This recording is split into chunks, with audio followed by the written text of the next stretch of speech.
Hey everyone, welcome to Mix It Up Art. Today we are going to be making this oil pastel painting of a cobra snake.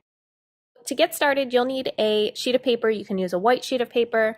I used a pink sheet of paper for this snake because I used all warm colors and I'm going to make a cool colored snake, so I'm going to be using a lavender sheet of paper under here.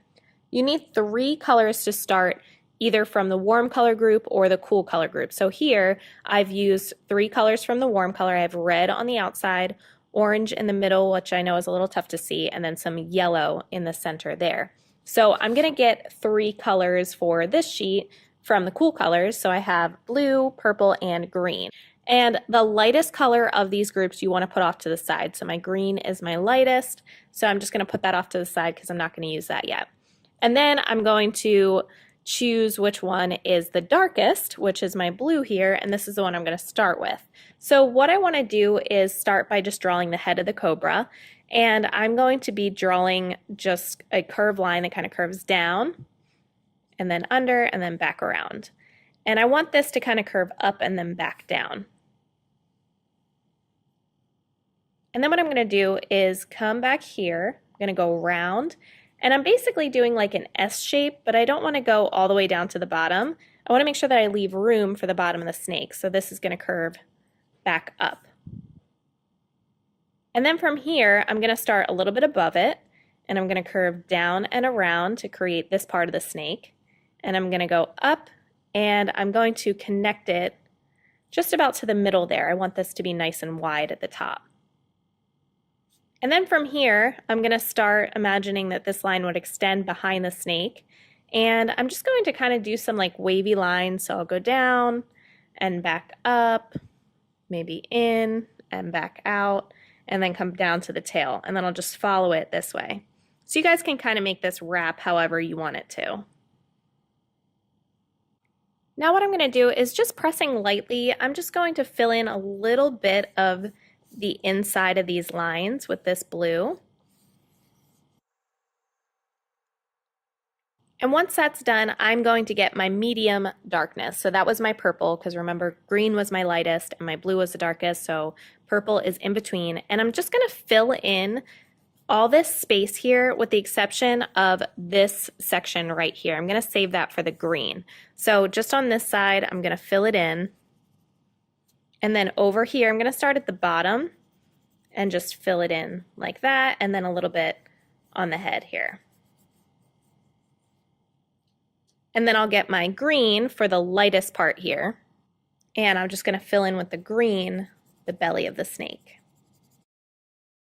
Okay, so as you can see, I have everything colored in, but it's not colored in very well. You don't really need to do that. I did go back and add a little bit more blue and a little more purple, just because I had this kind of darkened up and I wanted it to match. But it does not have to be filled in all the way because we are going to be using some baby oil for this next step to help kind of blend these together.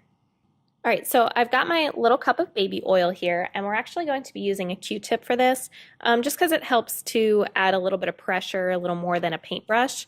And what we're going to do is start by just blending the colors together. So you're basically painting in this whole snake with this baby oil. I'm going to start by outlining the snake.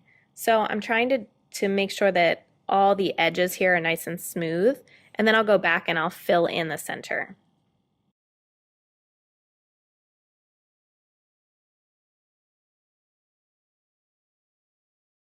All right, so once you're done blending everything, you may realize that you need to go back with one of the colors. Like I can see here that I really didn't have enough green. So all I'll do is just add in a little more green and then blend it again.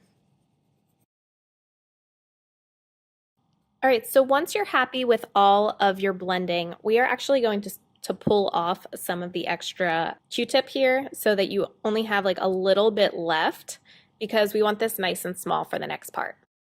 Now we can just leave this off to the side, and what we're going to do is get our black oil pastel. And at the top here, we're going to draw the eye. So the eye is basically just a straight line and then a circle underneath of that. And using that black, we can also make a nostril, so I'll just do a little line the top here.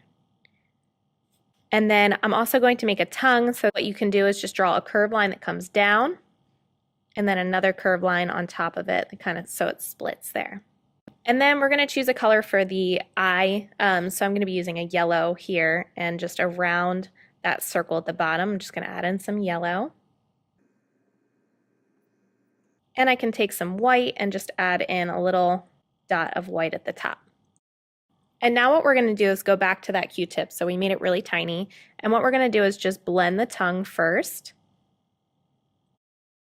And then I'm going to take this from the tongue and kind of create just a line for the mouth. So I'm just basically going straight in, and I'm going to go under the eye. And I can blend the nose just gently a little bit, and a little bit of the eye just on the top here. And then if there's anywhere else that you want to add a shadow, now would be the time to do it. So since you already have that black on there, I'm just going to do a little bit at the bottom here, just add a shadow underneath of the chin.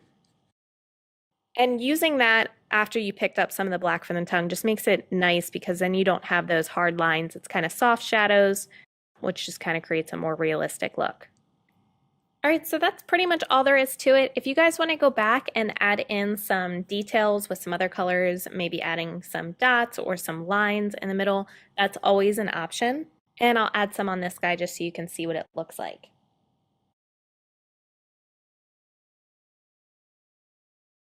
All right, so again, these are optional, and you can always, of course, add in your own designs. They don't have to be dots or lines. You can make it up and add in whatever designs you want to add in. So this is what it looks like with some designs. This is what it looks like with no designs, completely up to you. So if you guys make these at home and I don't get to see them in person, please tweet me a picture of them, because I always love to see your artwork. And as always, most importantly, have fun.